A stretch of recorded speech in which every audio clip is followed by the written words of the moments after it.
All right, so now we move on to what you do. I'm going to play you, and the audience, obviously, what Alec Baldwin says is his explanation for his own behavior with the gun.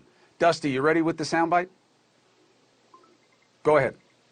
You're familiar with what fanning a gun is. Have you heard of that phrase, fanning a gun? Yes, but explain So if you pull the hammer back and you don't lock the hammer, if you pull the hammer back pretty far, in old Western movies, you'd see someone fan the hammer of the gun. The hammer didn't lock. You pulled it back to an extent where it would fire the bullet without you pulling the trigger, without you locking the hammer.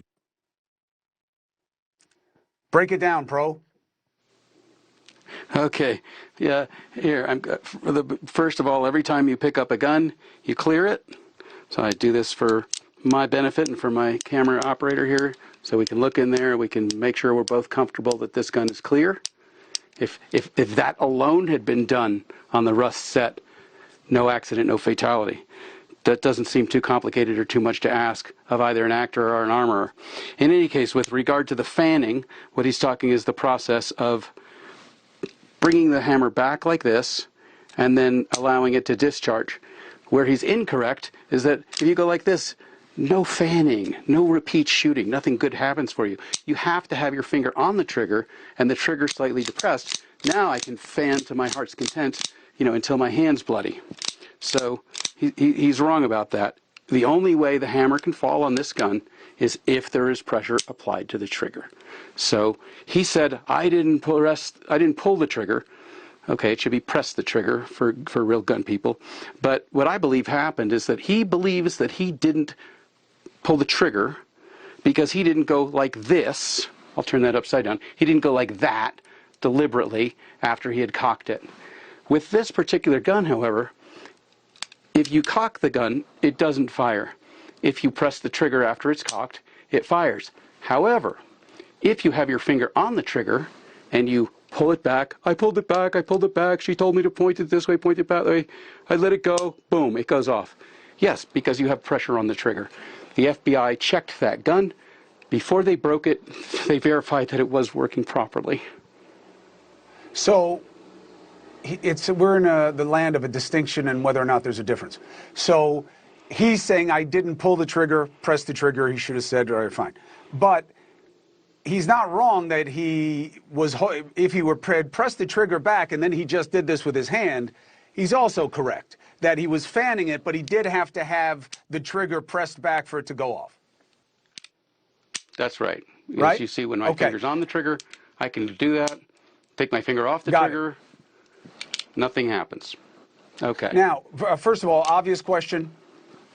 Is that the same kind of weapon?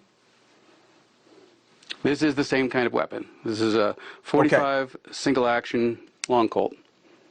One step backwards. You said if he had just cleared the gun, none of this would have happened. How would he know the difference between a blank and a live round? Well, if the gun is cleared, he wouldn't have to know it because there would be a black hole here instead of the back of a cartridge. So what we're asking him to do is know the difference between that and trusty knife here and that. So there's a hole there. You can see through it. You can put your finger in it. You don't have to be a rocket surgeon to know that that chamber is clear, and ditto for all the other ones.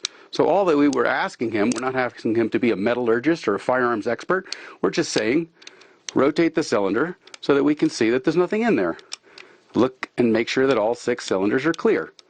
That's it. Now help me understand. That's not asking too much of an actor. Well, let's talk about that. Okay. The duty of care is what in the legal community we're talking about here. When does he become criminally responsible?